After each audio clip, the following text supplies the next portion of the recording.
All right, we're live. Welcome to Chords and Chaos, my friends. If y'all don't mind telling me who you are and what you do in the band. Um, my name's Ethan. I sing and I play guitar. I'm John, and I play the drums.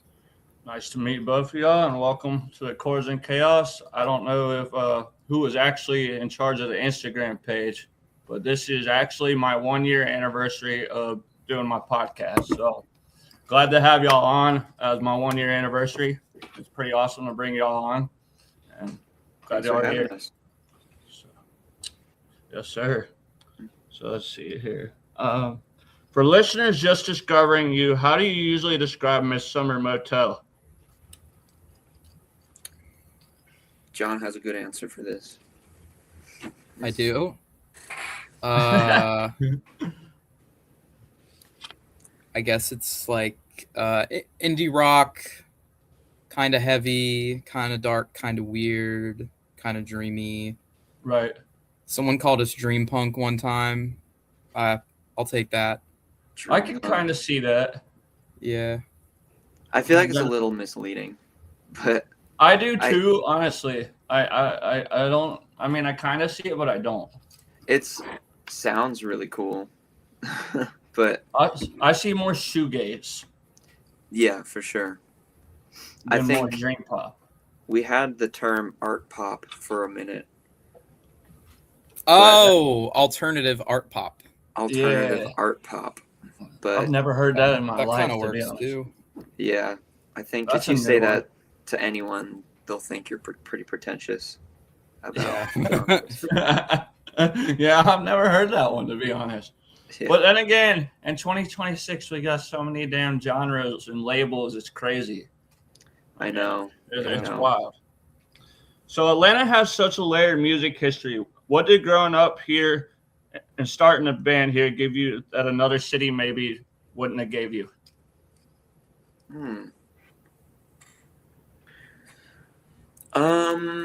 Well, I think the Atlanta scene in general that we're in, I'm very grateful to be in that, especially the underground Atlanta scene.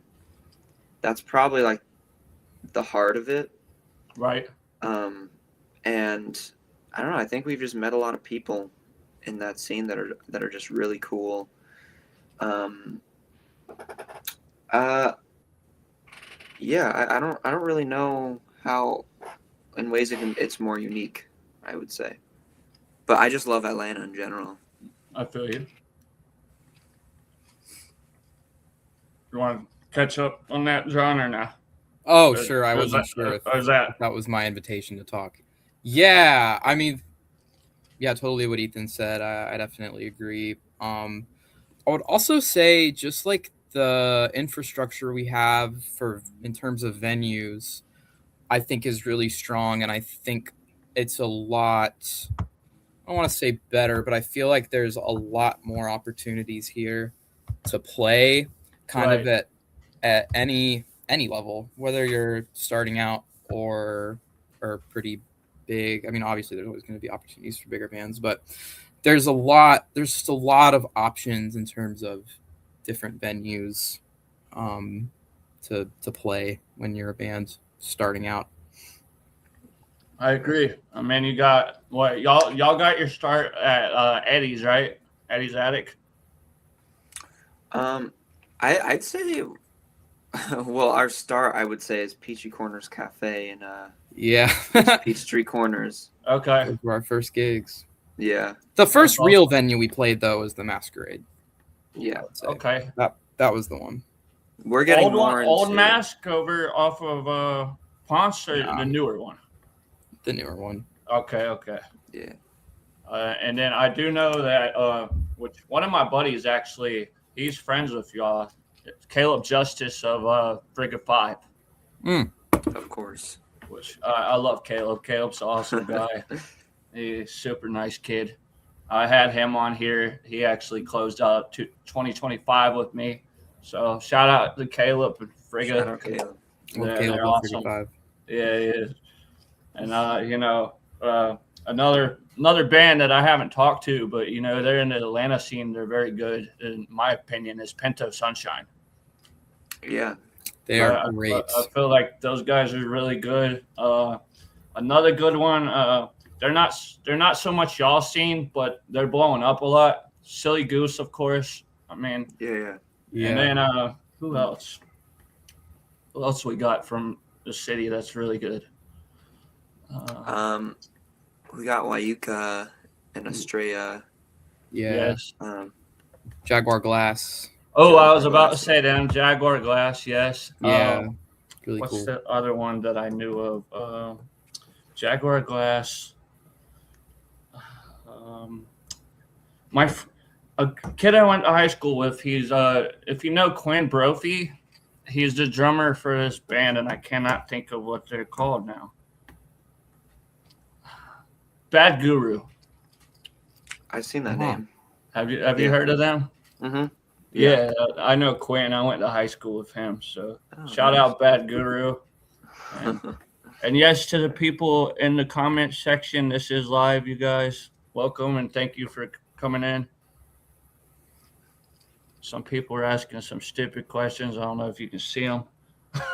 No, I can't. All right, well then we're good. We got Harry Potter and Dustin. Yes, this Harry Potter actor. No, not yet. Nah, if y'all are calling him a Harry Potter actor, I would say he's more Stranger Things Dustin. They're referring to me. I still haven't heard back from that audition. Let's see. You still haven't got your money for it? Yeah, I was trying to be Sirius Black, but I don't know if they're gonna go with me. Yeah. Okay. Do you remember the first moment where the project felt like a real band and not just an idea anymore? I think so. Probably when you put the first song out, it kind of, I think the name and the identity kind of solidified a little bit more. Right. Which was nice.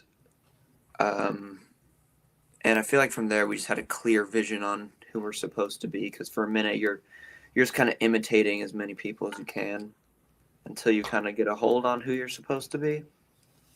And then, so yeah, I think once you did that, and the whole process of writing, recording, distributing a song, it just demystifies the whole process, and you kind of feel like, oh wow, this is the real thing. But I guess now, since we've done it so many times, it's not as special. But yeah. Yeah, that first song definitely did feel like that. Mm-hmm. Mostly because people actually listened to it, because that song vastly outperforms most of our catalog. And for a while, that was our only song, and it was on all these playlists, and it got all these streams. And I pull up my phone, and on Spotify for Artists, you can look at all the playlists it's on. And I'm like, wow, there's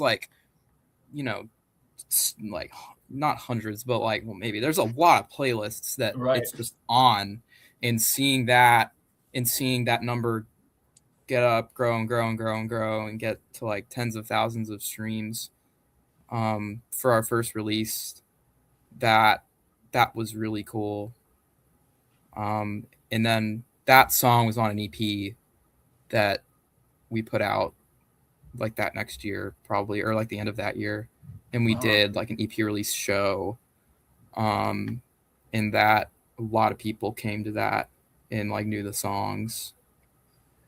And we started getting more serious gigs after that. Pretty much a month after that was when we played the Masquerade for the first time.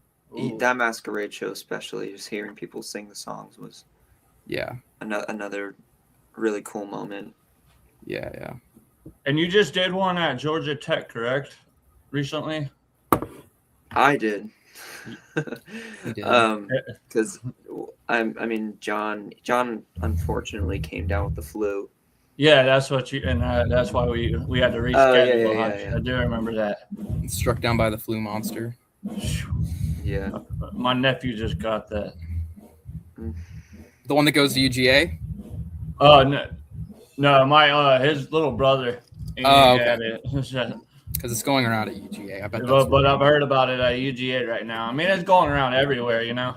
Yeah. Oh my God, yeah. It's Yeah. disgusting. But that was a good show, despite everything that happened. A lot of really cool bands and people that played. I hear some drums in the background.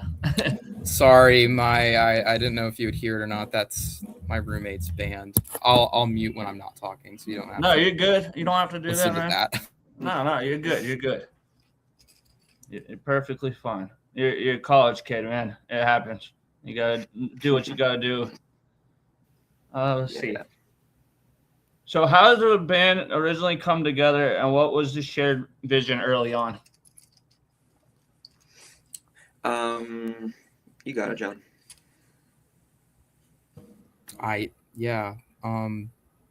So we're both from Dunwoody. We were both in different bands at one point, and I saw Ethan played a Battle of the Bands, and I was like, oh wow, that guy's really good. And those bands kind of did their thing. They ran their course, and eventually we were both kind of looking for a new project. And I was like, I'm going to ask that Ethan guy if he wants to jam. And so I did, and it ended up working out. And I guess really the vision at that point was just to like start like a serious, real band that, wrote original music and recorded it and released it and did, more serious shows. And yeah, we would just play at Peachy Corners Cafe every month or so. And that was the early days of Midsummer Motel. And you said you're from Dunwoody? Mm-hmm. Did y'all go to Dunwoody High School? Yeah, we did. Do y'all happen to know an Emigres Phobos or a Jackson Phobos? I don't think so. I'm related to them. They went to Dunwoody. Really? Yeah. So. Huh. It's from. Also, you got the great Ryan Seacrest that went to Dunwoody High School as well. Yeah. Of course. Doing us a football field. Yeah, I was gonna say a football field is about to be named after him, which is pretty awesome. Yeah. Finally, don't have to share Fulton Stadium or whatever it is anymore. I don't remember the name of it now. But it probably wasn't Fulton because it's in Chamblee. Yeah, that's what I meant. Which is in DeKalb, yeah. Yeah. So your name, Midsummer Motel, feels very visual and cinematic. What does it represent to you emotionally? So, am I frozen for you guys? Uh-uh. Oh, okay. Sorry, I look freaking frozen. Okay. What does the meaning? I mean, when we came up with the name, are we frozen? What? Are we frozen? No, you're good. Oh, okay. Sorry, I didn't mean to interrupt you. I was just making sure I wasn't frozen or he wasn't frozen. Okay, cool. The name took a minute. I think we just had a big list of names, and I knew we wanted something that kind of had a feeling, and the idea of just having it be a place was really cool to us. Mm-hmm. And yeah, we just had a big list of names. Like we were messing with Hotel and Motel, and we also went through like maybe two. I think it was 2 or 3 other band names, but none of them were right or like unique or stuck out. Right, none of them stuck. Yeah. So, yeah, I guess we just stuck with that one, and I'm glad we took the time on it because, still nowadays I think it's pretty consistent with the vibe we're going for. So. I like that. Yeah, and I respect it. Yeah. Would you say that's the same for you, John? Yeah. Not much to add there. Just some before it was. I don't remember what it was. It was the Midsummer Motel. I don't know what. Oh yeah. And then it took us like years to get the D taken out. So annoying. Yeah, but finally got it. Do you feel like your music reflects a specific emotional headspace or times of your life? Certainly. Yeah. I think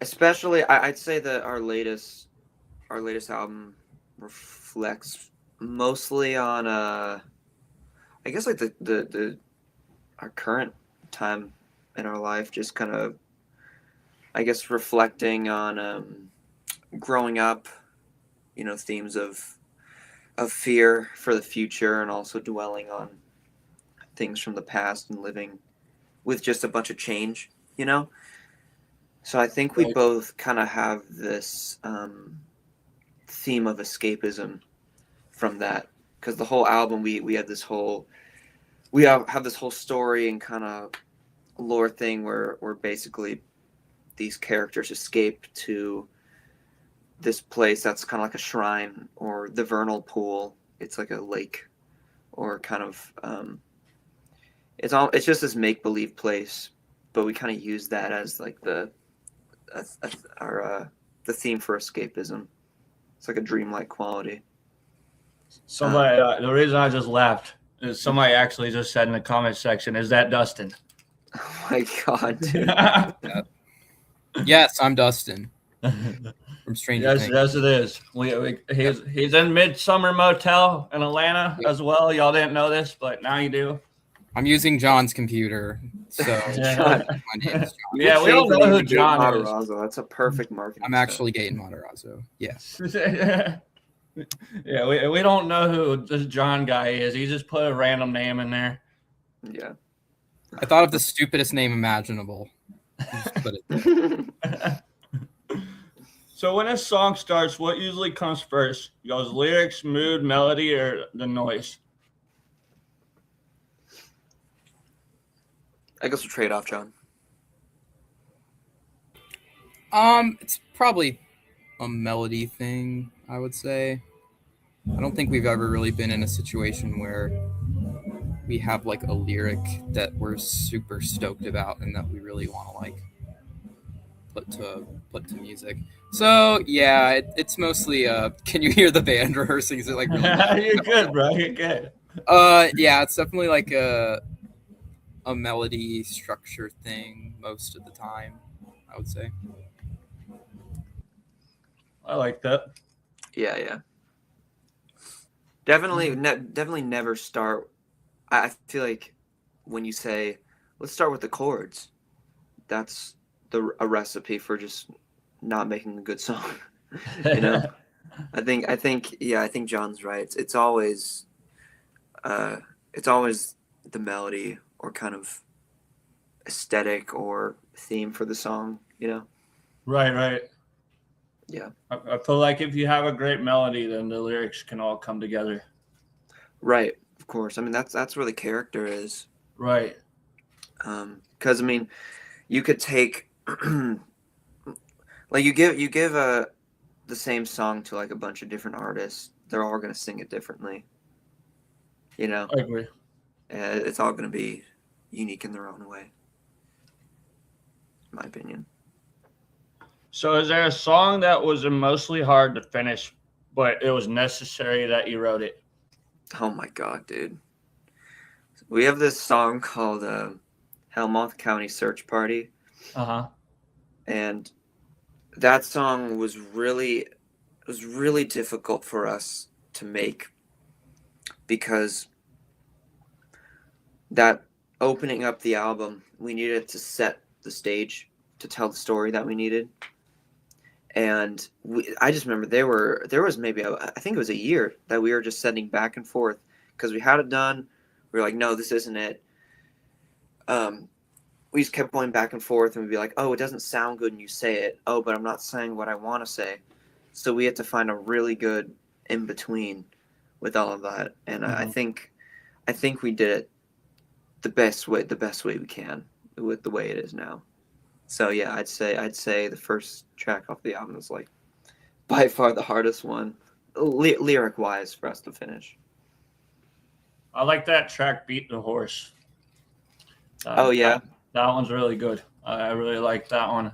And I think that was actually the first one that I really got into and started listening to. And I was like, okay, this band's really, really good. And I'm glad they're an Atlanta-based band. Thank you. Yeah. I'm glad that's the one that really got you into it. Right. And then, how I actually discovered you guys was, what is it? The Black Market playlist, like podcast type thing. For, Instagram. Yeah. It had like all the newest upcoming shoegaze bands from the Southeast. And I just went through and I was like, you know what? I'm an ATL person. Y'all are too. And I kept going through and I was trying to see who was from here. And I was seeing you guys and I was like, let me go check them out. Let me listen to what they got going. And I was like I said, with Beat the Horse, I heard that. And I was like, all right, sold. Let me shoot them a message and let's make something happen. Hell yeah. Hell yeah. So, shout out to Black Market. Right. Yeah. Black Market. I feel like they've been putting a lot of, Atlanta-based bands on the scene right now and helping a lot of them get more popular, I guess, would be the right word to say. Yeah. So definitely shout out to them. Let's see. So how do you decide when a song is done, especially with layered or atmospheric tracks? I didn't ask that, did I? No, you didn't. Okay. Making sure I'm not re-going over what I've already asked. I think at every stage of the process, we're just like, is this enough? I think because ever since we started, we always had this idea of minimalism, because we played in a trio. I mean, we play in a trio now, but I guess we like the idea of like that, like that's it, that's all we need. Mm-hmm. And I think that kind of built the foundation for how we arrange songs now, because we're just like, well, first of all, you gotta ask, like, can we play this live? Mm-hmm. Is it unique? Is it cool? Is it simple? Do we enjoy it? And then yeah, I think a good example is the same song, the Helmholtz County Search Party. I remember when we were making that, we just kept saying, like, if we feel like it needs something, but we don't know what it needs, and then we just kept adding things and just realizing it just did nothing, So we realized we just had to strip it back just so much more just to keep it what it is, because I think you start it's you can easily over produce or add too many things. I think it's kind of in my opinion kind of a delicate process. I can definitely see that, because I feel like if you add too much and you have like too many pedals or too many bass, too heavy of a bass or something, that it can really mess up a song. Yeah, definitely. We've definitely learned from our mistakes in the past by doing that. And if I'm not mistaken, you guys started as a band in 2021 or 22? John and I started playing together in like 2020. Ooh, I think. Pre-COVID era. Yeah, we're a COVID band. Okay. Yeah. And that's cool, but it also made it probably really hard at the same time. But it probably made it a little bit easier as well, because you with the lockdown and everything, you got that time to actually focus on what you wanted to write. Yeah, I mean, we were essentially so bored that we started the band, I guess. But then also, I mean, when COVID also started to clear up, places were looking for people to play. Right. Like especially the coffee shops are like, no one comes here anymore. We need people to bring people into our business. So we're just like, that's perfect for us. So, right. Yeah. Because it's nice melody, shoegazy. It's not screamo or anything like that that's going to scare a customer away or make them drop their coffee in the middle of the store because you screamed a lyric.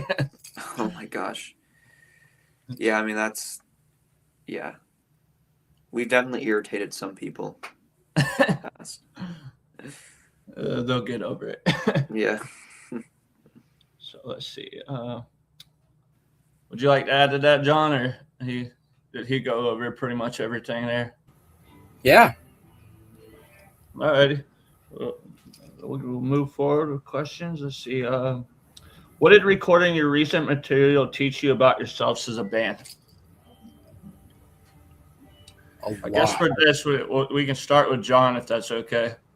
Yeah. I mean, the big lesson that I think I took away from the big thing I took away from it was that, like, it is extremely difficult as a band, as an independent band, to do everything.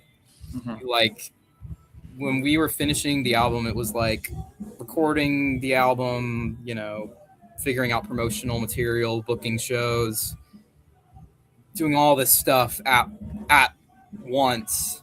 And that was just so hard because, you know, you look at how bigger bands tend to run a release, right? And they're doing all that stuff, but they have a team and they have professionals that assist in that process, and right, managers and all that shit. And yeah, and for us it was Ethan, me, and Joseph, our sound person, who also helps us with.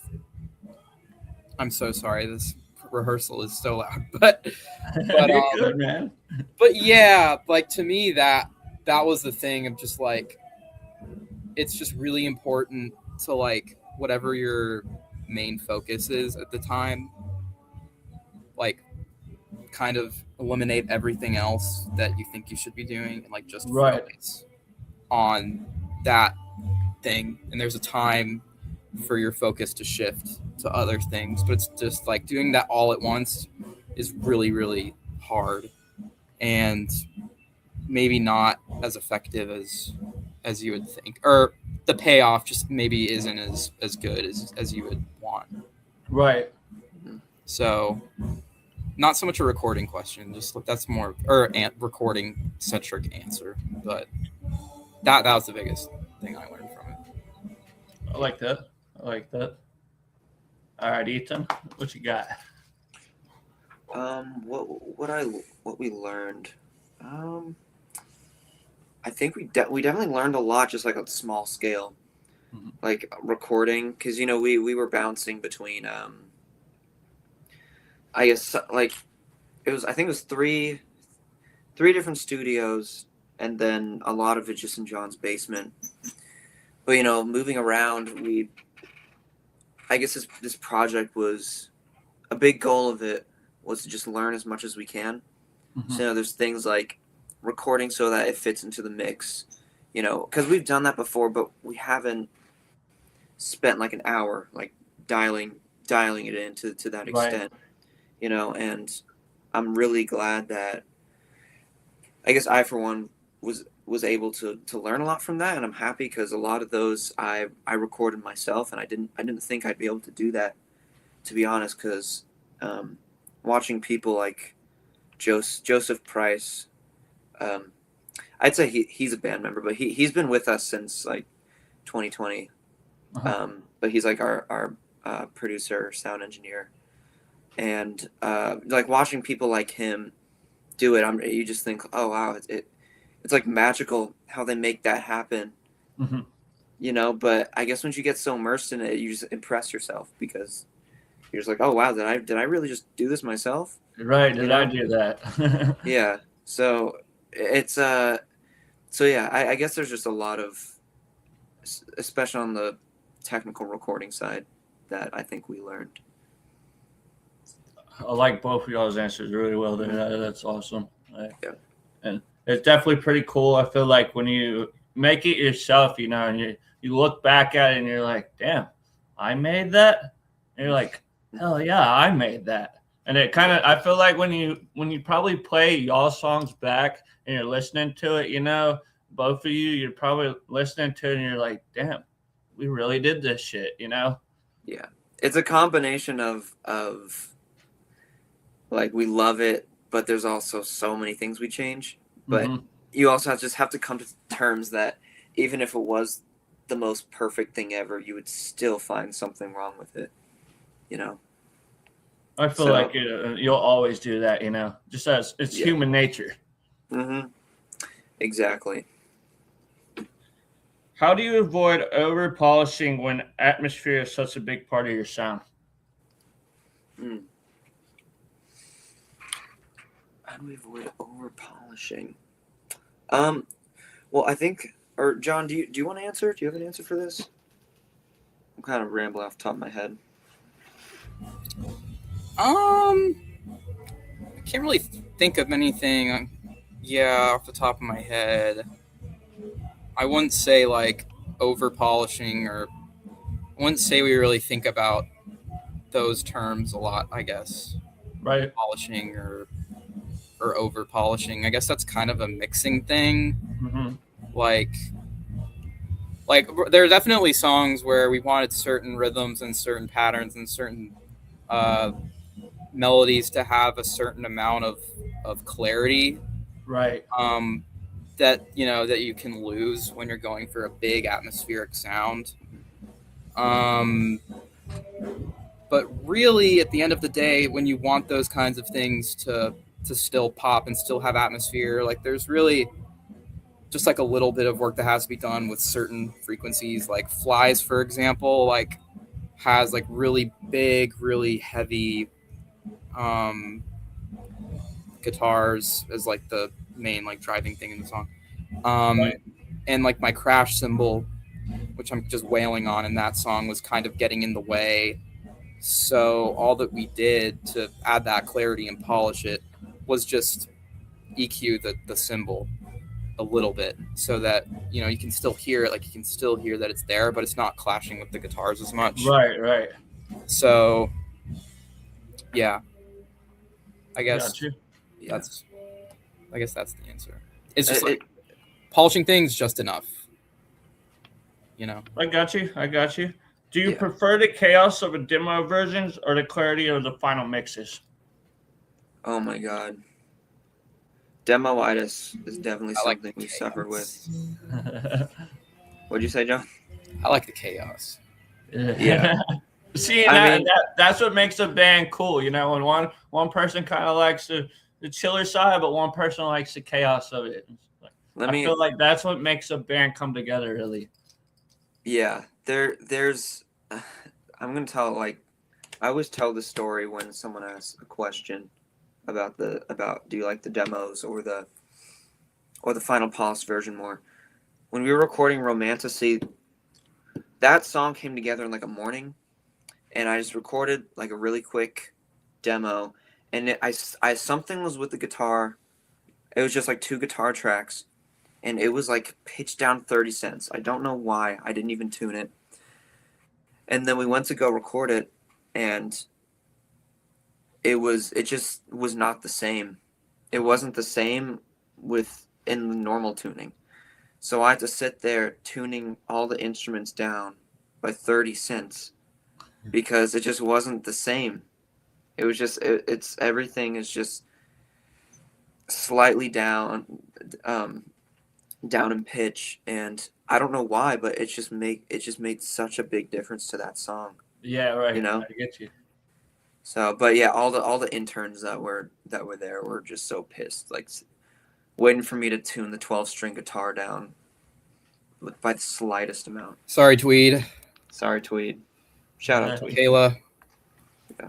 It's our bad. Yeah. Somebody in the comments. There's some very interesting comments. I know, and I apologize because I don't know who half of these people are. I really don't. It's good. And, we have reach. At least we're reaching people, so that's fine with me. Yeah. Like I don't know if it's showing y'all how many people we got right now. We got 3, and then I seen it like a second ago. It jumped up to like 20 people, and then it went back down. It's like it keeps fluctuating. So cool. That's fine with me. Nice. People coming in and out. Hell yeah. So has audience response ever changed how you view a song after you released it? Yeah, it has, unfortunately. I think we made Heavy Trip so that we could be included in the shoegaze scene, because we want to be in like all those all the festivals and things that they have, and I think it worked. Right. You know? I mean, we try to not, go primarily off of what people want. Right. Because I think you obviously start to lose direction if you abuse that. But I don't know. I think there's sort of like a loophole with knowing how to hook people in with something. Like, we made a song called Turning into Mercury, and that was our attempt at drawing people in to this world that we're creating. Because I think we're kind of aware that some of it is hard to get into, Right. But I think we knew with a song like that, this is like, okay, this is something people could get, and then if they get this, then they can more easily listen to the other stuff on the album. So I like that. Respect it. So I wouldn't say I have any major examples of like everyone's response changing the way I view a song. Because I don't know. I guess I'm just like pretty like confident or like pretty aware of like my personal taste. Like, I feel like I'm very like in sync with that kind of thing. Right. And regardless of whether people love a song or hate a song, like, I'm able to kind of push that aside and feel confident about my feelings about something. Also, like, when people like hate the songs, like whenever someone hates a song, like really strongly hates a song, it also means there are people that really love the song. Right. I think the worst thing that someone could say is like, it's pretty good. I'd much rather have people be like, oh, I really don't like the song, or I really love this song, because I feel like you'd rather them give you constructive criticism than just lie to you and make up some bullshit. Oh, well, yeah, that too, but I think I like the idea of being polarizing. Right. I think if you're polarizing, people get a sense of like, I can only get what they're giving only from them, and it keeps people coming back to you,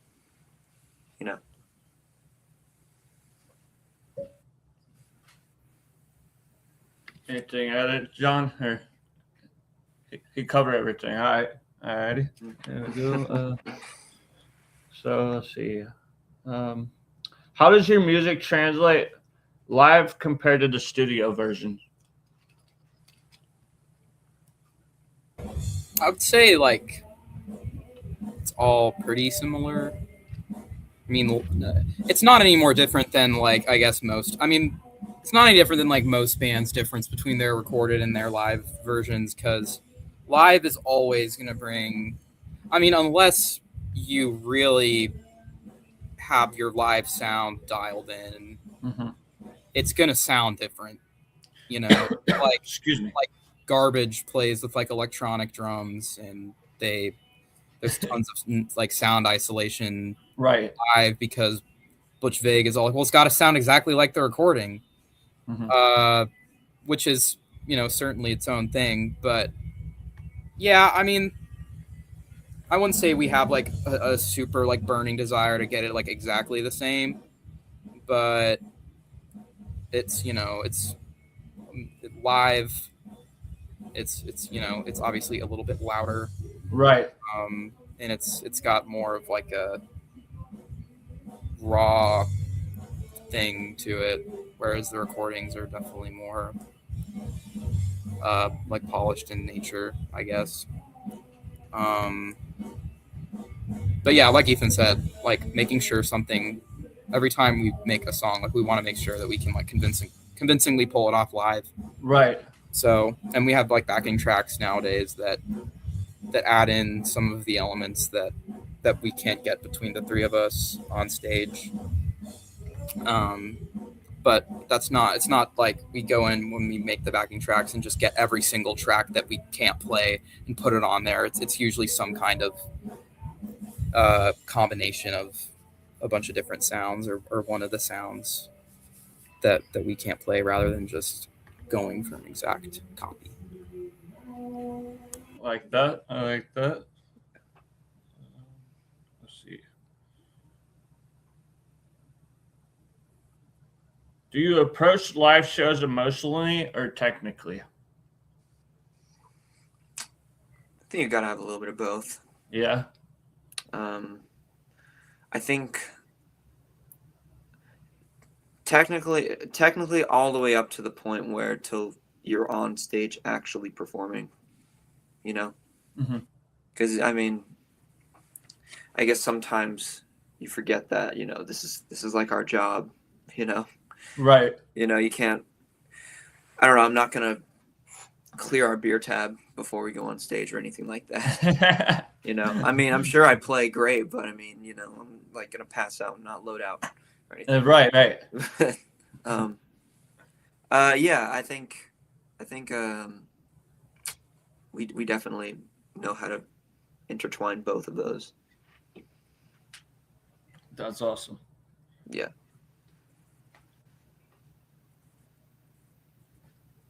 So Atlanta crowds can be unpredictable. What's been your most memorable show that you guys have played?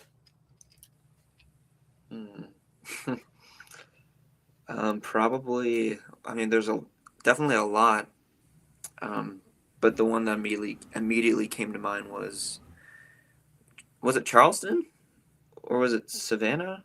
That festival thing? Oh, like the one from Memorial Day weekend? Infinite Freefall? With Infinite Freefall. That was Charleston? Yeah, the festival. That was Charleston.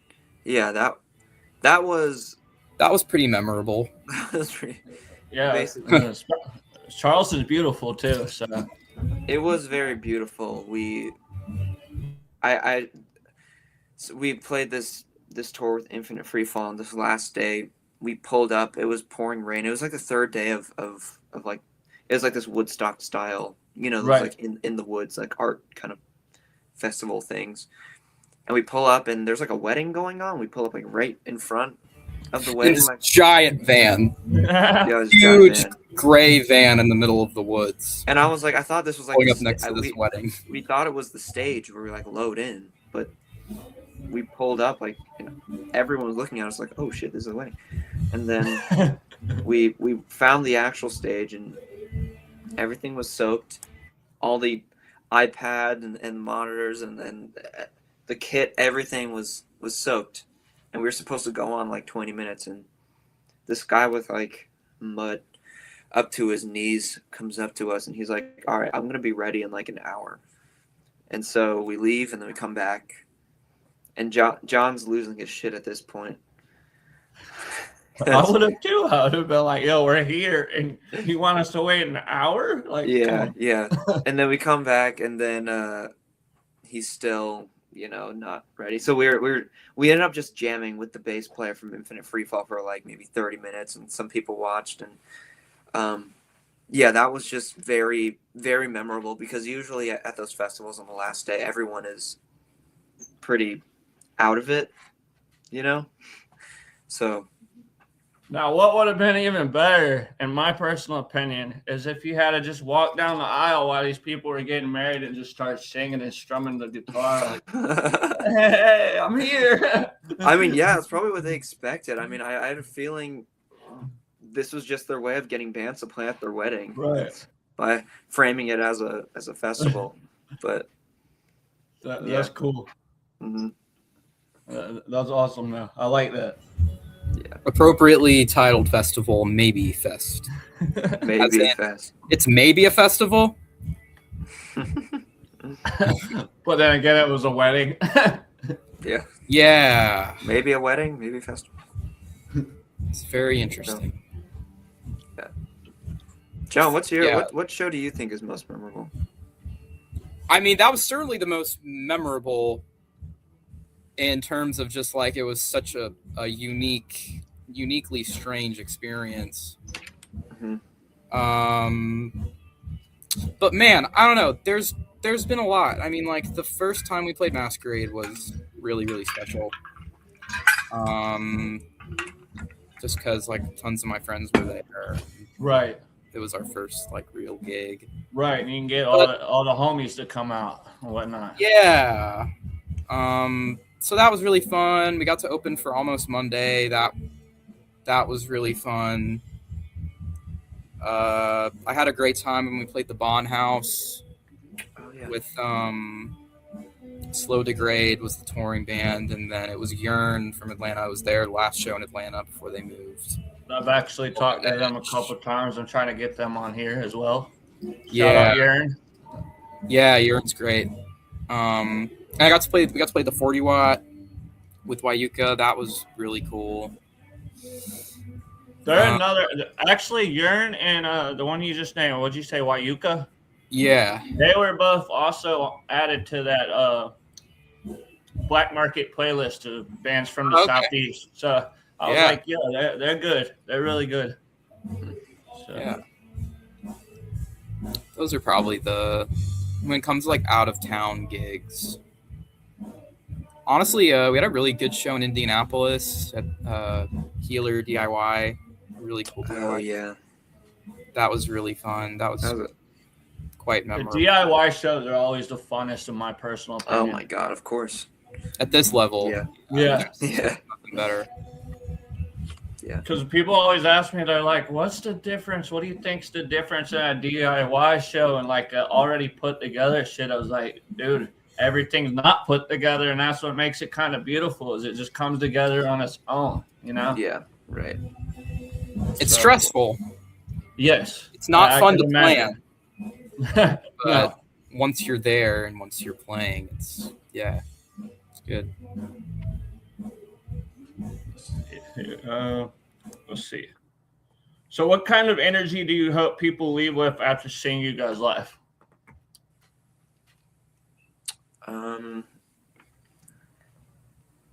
Oh man, I think just like a feeling of intrigue and obviously excitement.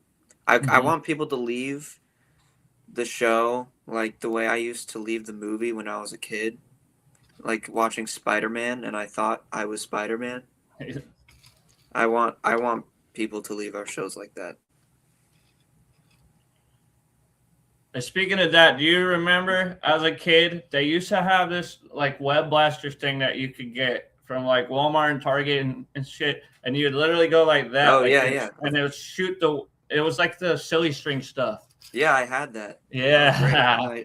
I shot my sister in the eye and my parents took it away.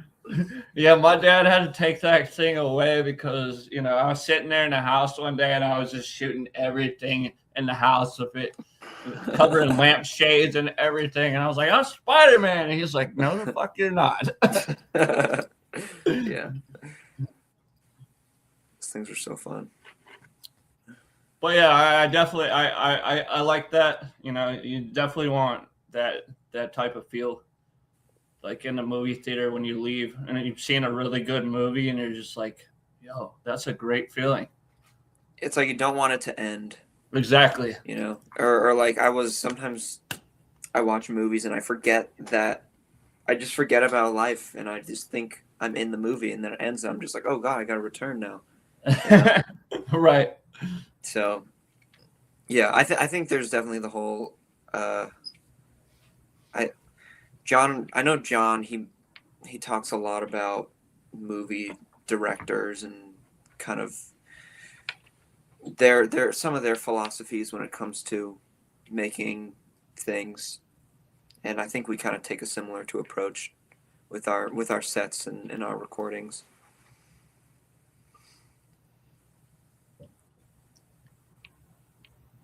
Anything you want to add, John? Yeah, like on that note of like the whole movie director thing, like Quentin Tarantino, there's a clip of him saying like, back in the old days, sort of in the golden age of movies, if you will, people would go out, get dressed, and they'd go to the theater, these really grand, big theaters, and they'd go see a show. And that was like it's a big event. And there's just a lot of respect and a lot of attention to detail in that whole thing, just like the way people used to dress when they go to shows and the way that theaters used to look.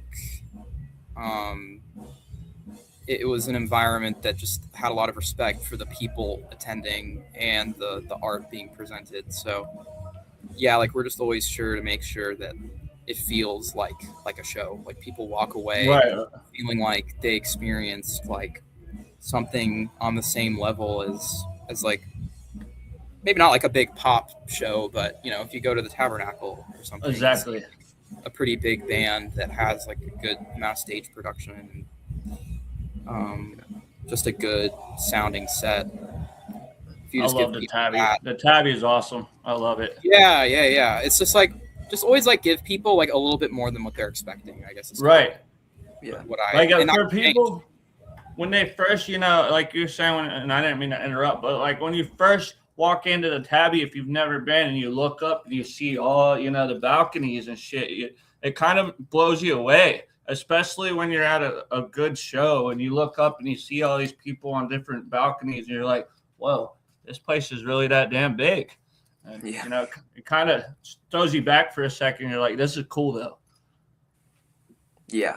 No, that place is really dope.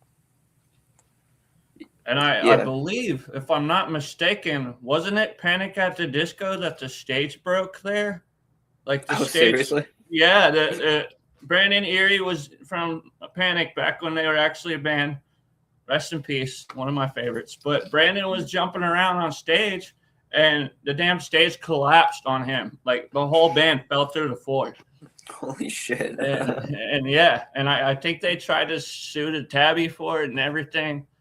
Oh my Don't God, quote I me didn't on know that, Tabernacle, if you're listening.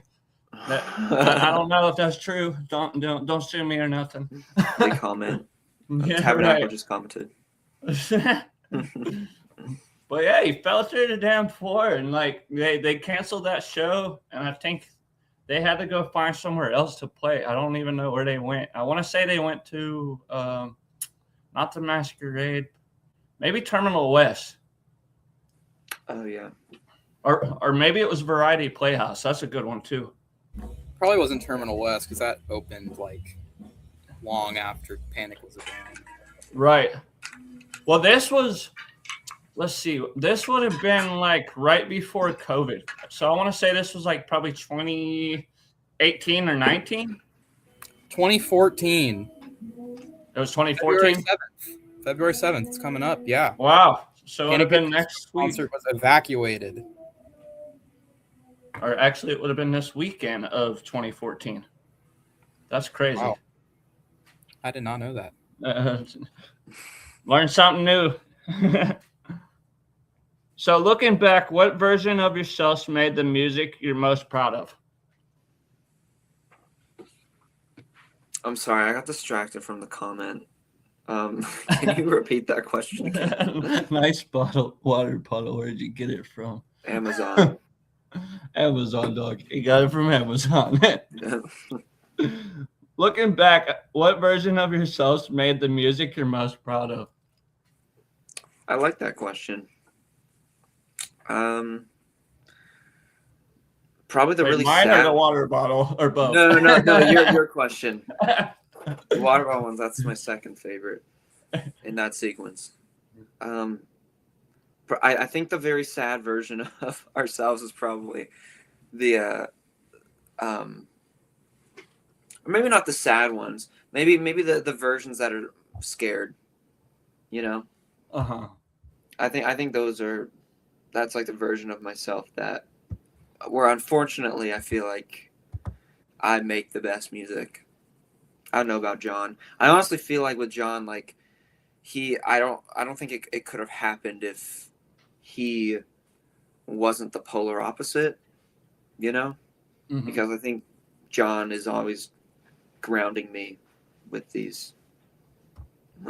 writing these songs. So.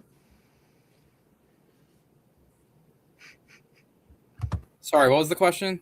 All right, good. I figured out a way. I put that guy in timeout. I didn't know I could do that, but it said I put him in timeout. Some interesting comments. Yeah. What was the question? Sorry, I forgot what I even asked. We're all a little thrown off right now by Mr. I'm sorry. Henry. I don't know. There's a way that I can turn comments off, but sometimes I don't know how. So I apologize. But the question was, looking back, what version of yourselves made the music you're most proud of? Oh, that's a very interesting question.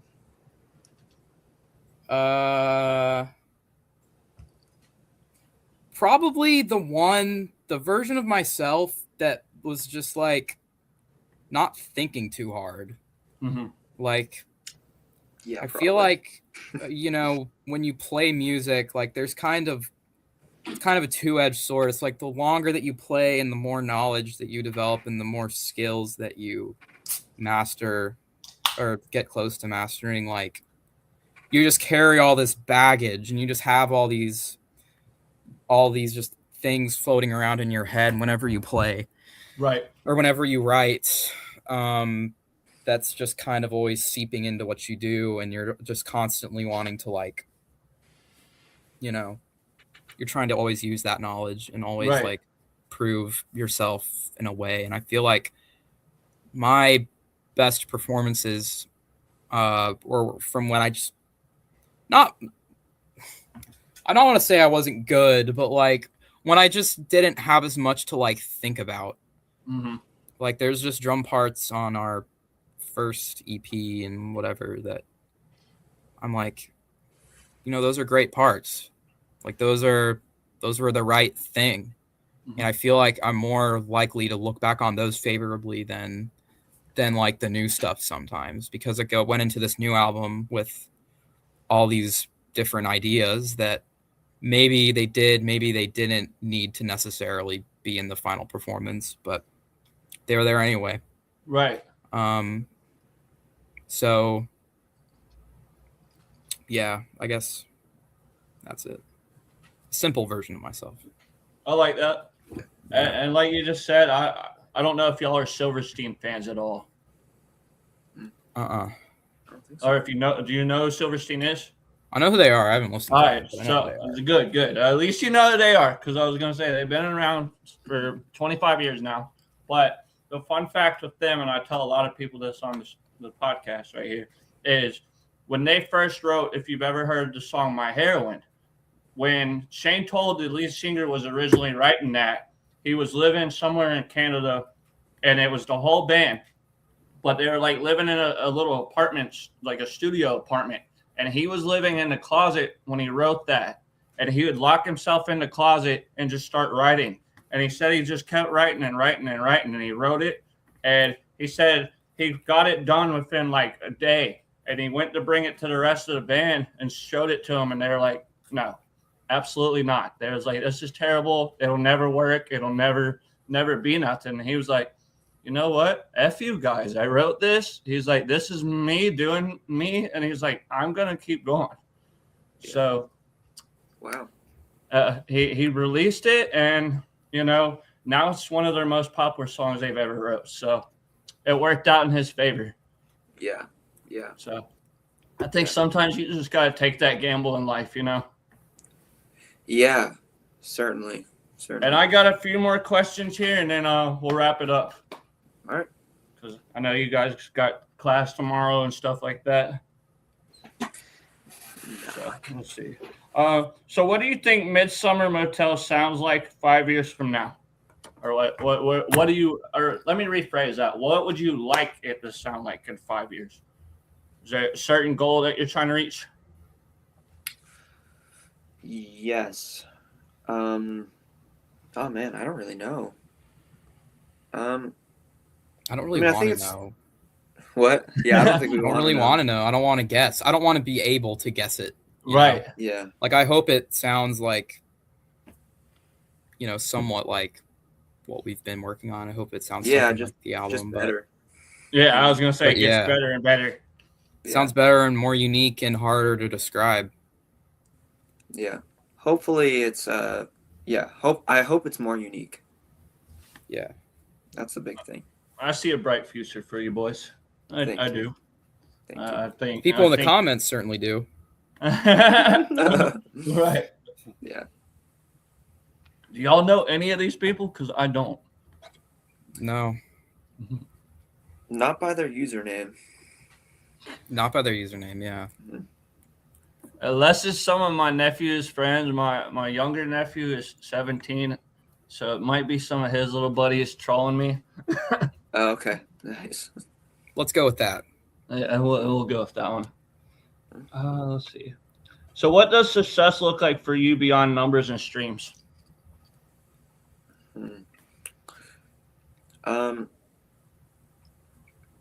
I mean, just making, this album, I think we made it purely for us. And I think it's really fulfilling to see that all the way through, you know? I mean, at the very least, it's just creating stuff that you like personally, you know? There's like, there's that, and I think there's also just the catharsis of making something just in general, you know, that's always very fulfilling, you know. Yeah, it's definitely like a feeling that you get from the music that you make. Like at the end of the day, like, I don't know, I kind of feel like if any music makes you feel, you know, strongly, like if you really, really like it, there's really just like all these things that you think makes it special and all these things. And, you know, if it's really something that you've made for yourself and that is a thing that you really wanted to hear, like everything else kind of comes with that. Yeah. And, you know, like I've even like, yeah, like you're really happy and other people kind of start to catch on, and over time it grows. But I don't know. I've even talked to, like, have you heard of the band Her New Knife? That one sounds very familiar. They're from here as well, right? Ethan knows. They're from Philly, but I was talking to a guy in that band backstage at a show, and he was like, I forgot how it came up, but he was like, I mean, the big crowds of people, the numbers, the sold out shows, the tours, like I don't care about any of that. Like, right. Like it's great, but it's not really what I care about. I just care about making the best music possible. So it's like, sure, like that, it's like if we're in that position where like we're playing shows like that, and in the back of our heads, we're like, man, like I feel like the music just still isn't it. Like, are we really successful? Right. You know, like I feel like you're not really successful until like you're really like, until you feel like you are. Right. You know, it's like until deep down you're like, this music is the best music that I could be making right now, and it's music that I really want to hear, and it's music that I'm passionate about. Like that is where the real success is, because like you said, everything else is like as a result of that. Now, if I'm making that music and I'm not getting anything for it, I might be a little salty. Like I might have some feelings, but as of now, yeah, still the feeling. Well, that's human nature, you know, just to feel that way. Yeah, and I'm like insecure, so I just need to have like everyone like validating me whenever I put any effort. I feel you. So, but no, that feeling of really making something truly like good and unique is what I'm always chasing. Gotcha. So these are the last few questions that we got, and like I said, then we'll wrap it up here. So a song that changed how you think about music. What's a song that, you know, did that for you? That's not per se something you wrote. That's from another band. There's a song called 33 God by Bon Iver that is just absurd to me. And it's just insane how, well, mostly just that album as a whole. My guitar teacher from like 5 or 6 years ago introduced me to that album, and it's still been my favorite for like, I feel like ever since the beginning of my musical experience and my time in this band. But that song particularly, it's just the way that you can just kind of break the rules, especially on like the basic engineering level, to just kind of put you on this different plane of conscience, to put it in a very kind of exaggerated way. I got you. Yeah. Ethan definitely could guess at least the artist. I'm actually wearing their hoodie. 9 Inch Nails. 9 Inch Nails, yeah. Okay. It's Mr. Self-Destruct. It's the first song from their album, The Downward Spiral. That was the first time I'd listened to the first time I'd gone out of my way to listen to something that really challenged me, I guess. Right. Because if you show that song to any random person on the sidewalk, they're gonna they might hate it. They would probably hate it, and they'd probably look at you like you have 3 eyes or something. And hair growing out of your ears. Like they just took some mushrooms or something. Yeah, and you've got big vampire teeth. But yeah, it's the more that I listen to it, and the more I listen to it, the more I kind of start to understand it.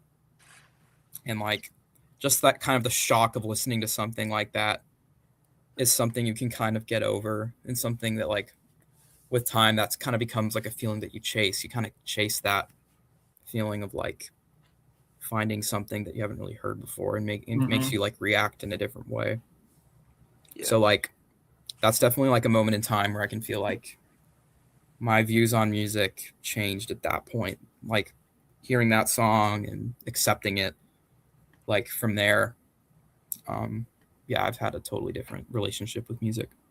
Diving into the unfamiliar, I think, has always just been really rewarding. I think just for people in general, and I think the way we made this album is kind of the same way we listen to our favorite records, where it's unfamiliar at first, and maybe we hate it, but it always comes around to be our favorite thing that we've listened to. You know? Right. Yeah. It's just kind of I don't know, if you just have the smallest bit of an open mind, it's just really rewarding, you know? Now for me, for my question that I asked, for me, it would be a song called Who Am I by the band Split Chain, if you've heard of Split Chain. And that song, I'm actually a suicide survivor. So, and I'm glad to be here today to talk to you guys, and do it. Glad you're here. Yeah, thank you. I appreciate it. And, I love what I do, and I love being able to talk to the band. If I wasn't here, I wouldn't be having this conversation. I wouldn't be carrying it on, and being able to be a year into this podcast, which is amazing. That's awesome. It's always nice to be able to talk to different bands and learn different things. But with that song, Who Am I? It's so much self-reflection. It makes you look back on who I was and who I used to be to what I am now and where I want to go, with life. It's damn, it's I used to be that really depressed kid that just didn't give a shit about life, that I really didn't want to be here because I got bullied all the time and shit. And I was like, you know what? I'm going to go be something. I had people in the past that would always oh, you'll never amount to shit. And here I am, doing a podcast with you guys, and I've done podcasts with other bands, a year later, we're into this shit, and here we are. So I think everything in life, eventually you're gonna find that light at the end of the tunnel eventually. It's not always gonna be that darkness. Yeah. Eventually the light's gonna come through. Yeah. So it's definitely important to say that as much as possible to people. Right. It's hard. It's hard to see that in the moment. It is. Truly is. Yeah. The night is darkest before the dawn. Exactly. Yeah. So let's see. A couple more. What is a band that you think deserves more attention right now? Besides yourself, of course. Geese. No.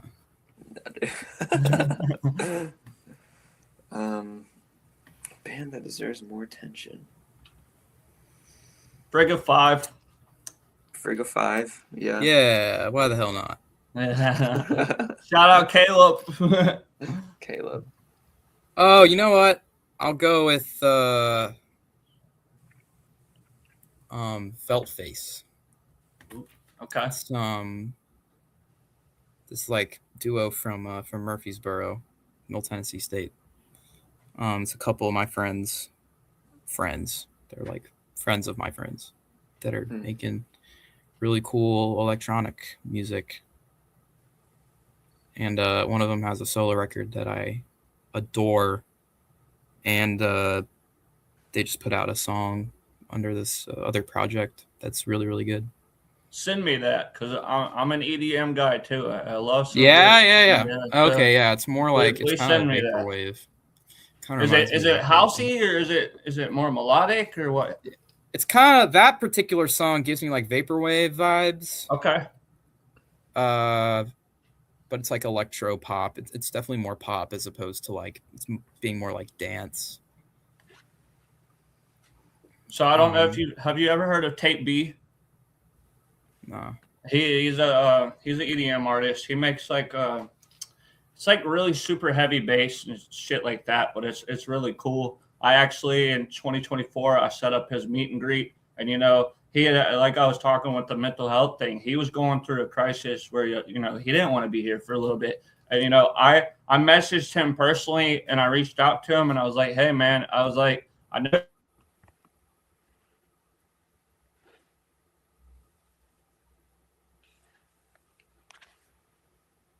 Did you lose him?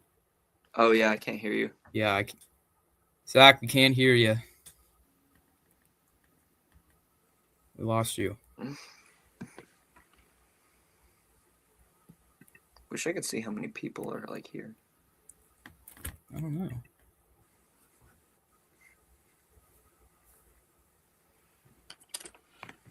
Sorry, AJ Henry.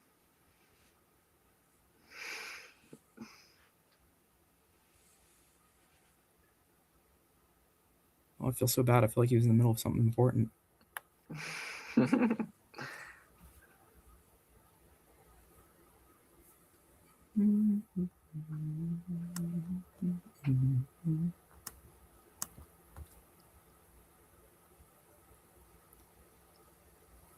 Oh. Really? It's been over an hour, though. Conversation was that good. No, I can't hear you, dude.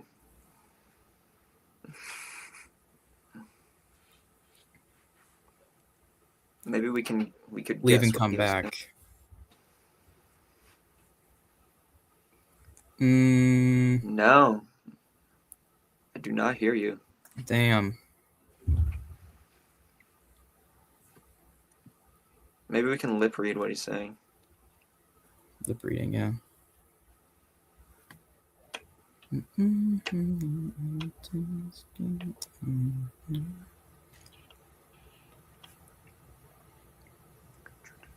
We've been live for over an hour. All right, how about now? Know. Oh, there you are. Oh, now he's frozen. No. Oh, we had him for a second.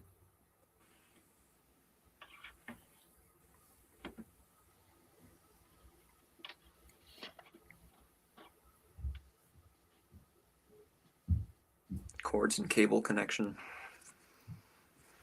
For real. Oh. Buffering.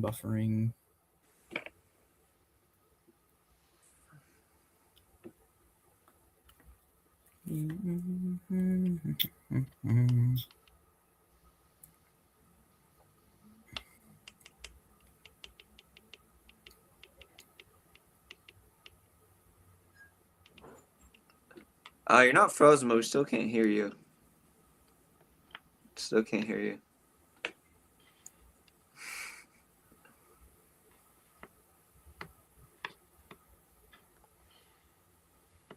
Wait, John, are you frozen? Huh? No. Oh, never mind. I don't think so.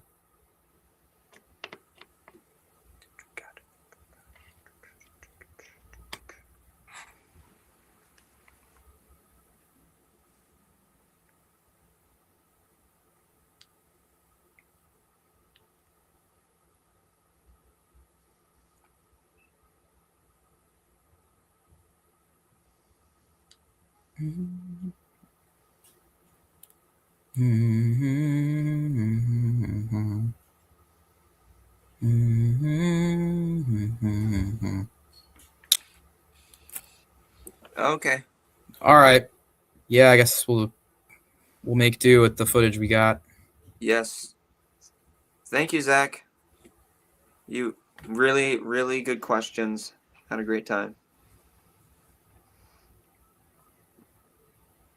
All right.